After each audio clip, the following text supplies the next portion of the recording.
Okay, and we're going back through the trail. I've got to show you this other place because there's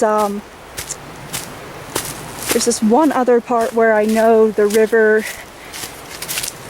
runs right through the path, and then there's another place where I know it gets really muddy, really bogged down. You're going, oh God, how the heck am I going to get around this?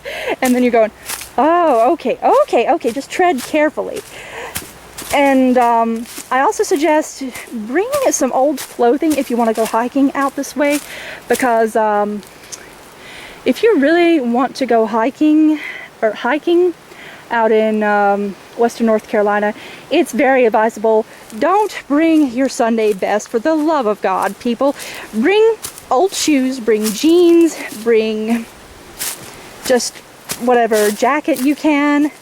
And I recommend a jacket for a couple of reasons, because for one thing, when you get up to the higher elevations, I mean higher than 4,000 feet in these mountains, it does get really cold. You will notice the elevation change. I mean, for example, up around Clingman's Dome, up around Mount Mitchell, it's about 10 degrees cooler, to be very honest with you. And you're going to be shocked. Your body's going to be shocked by that change, especially if you've been down in Asheville, Hendersonville, Brevard, and you're not used to that change. Ooh, look at this now. I may have to stop and come back here in a moment because I'm loving the looks of all this foliage here that we still got on the trees. And I'd love to get a shot of all this. So I'm definitely going to stop on the way back and get some shots of those maples for all of you. And you know, it's just, I get so amused sometimes too that all of y'all go, oh my gosh, it's so scenic, so pretty. And I'm going, well, heck, I see this every day. And you know, I don't always appreciate it, and thank you for helping me appreciate it. That's why I want to say. Now this is where, when the river is really, really high, or when it rains a lot rather, I should say, take a look. This water comes flowing right across the path, so you've got to step really carefully across the rocks in order to get by. A river runs through it. I'm wondering what that movie was all about anyways. I've heard that title so much, but I've never ever seen it. So it's something with Brad Pitt, I think. Oh well. Anyway, enough about movie stars. You can stay in Hollywood. Anyway, except for the Hungry Games, y'all people can come out here anytime and film. That stuff is cool. Alright, now this is the mud bog. This thing right here. You can't see it really well right now, but once winter, spring, and summer roll around, this place, it's even more noticeable that it's a mud pit down in here. So you've got to be very, very careful about where you step, and just use the logs to get across and you'll be fine. So just tread carefully, or otherwise that is the kind of mud that just sucks you in, and you're not going to enjoy that feeling on your feet when that happens. And here's another example. Take a look. River runs right through the path. So you do have to tread a bit carefully around here. Now, how are we going to get across this?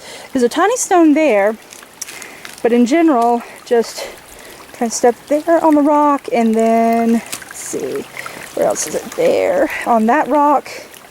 Whoa. Okay, don't lose your balance.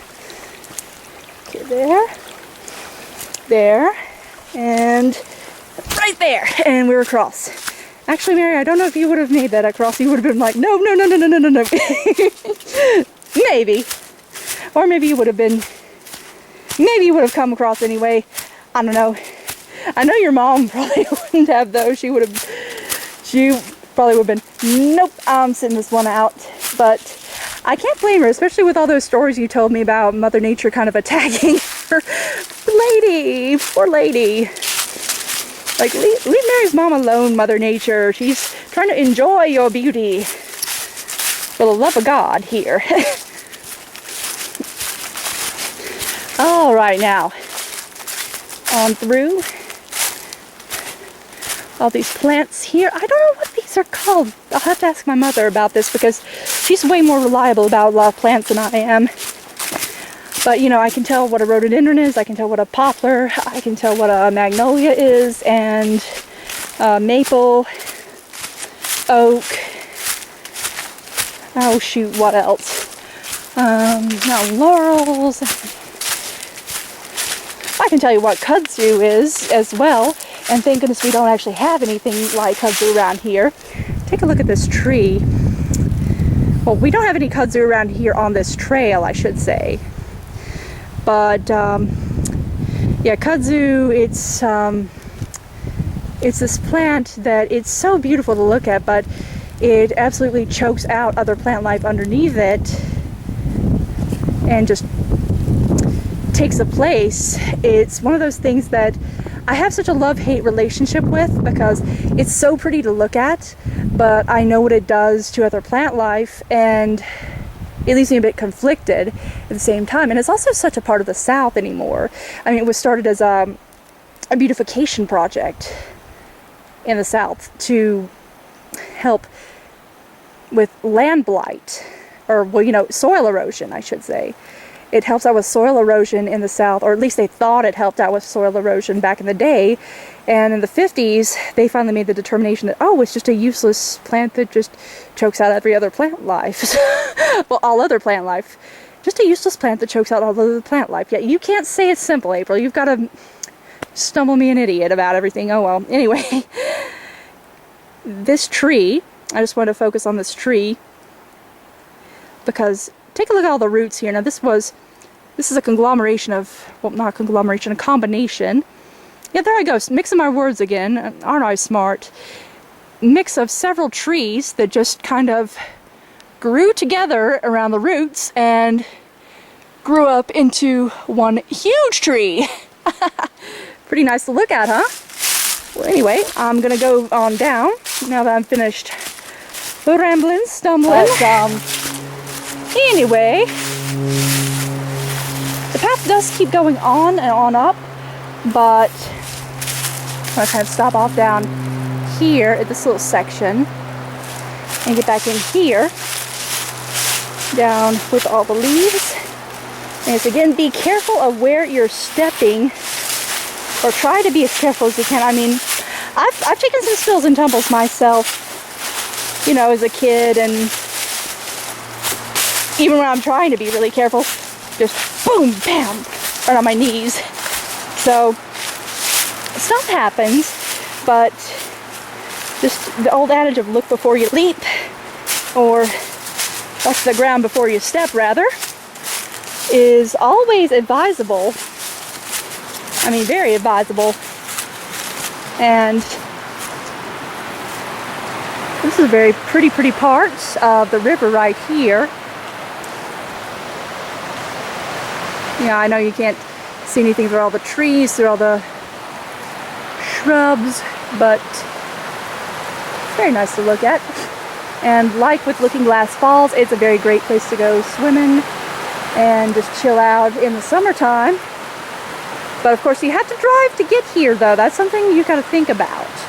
If you don't have good transportation, it would be advisable to get good transportation because you're going to need it around here. This is not a place that has a big central city hub other than Asheville. And outside of Asheville, really, it's pretty much, you've got to really drive to get anywhere. It's very much a car culture. And, well, most of the South is very much a car culture as an end point of fact. So, yeah, be very mindful of that and plan accordingly. But sometimes it's nice, and sometimes it just kind of gets to you because you're going, well, dang, you know, I'd like to live here, but don't have the money to go. There's no bus to go all the way out here, so kind of got to be careful of that. And here, I think we're going to stop things off down by here. I know the trail goes a lot farther up, but I'd really like to get to Craggy after this. Get some photos of Craggy, which is certainly, it really is one of the most beautiful parts of the parkway, if not the most beautiful, I think. And ooh, take a look at the mossy tree root there. A scenic thing for all these city dwellers. No, I'm sorry. I'm sorry to be so flippant sometimes, but you know, it just kind of makes me go, wow, you guys have never seen this, or you guys have never done this, or you know, it's hard for me to relate sometimes that people haven't had the opportunity to see the country or just see anything related to it. So get this pretty shot down here, and then all this nice water, and this pool is so nice in the summer because you can just go splashing around in this pool, go swimming and wading through this pool, and you'll feel like a brand new person. And all right, let me stop right here and let me see if I can get a few pictures, and then we're going off to Craggy Gardens, and I'll see y'all later at Craggy Gardens.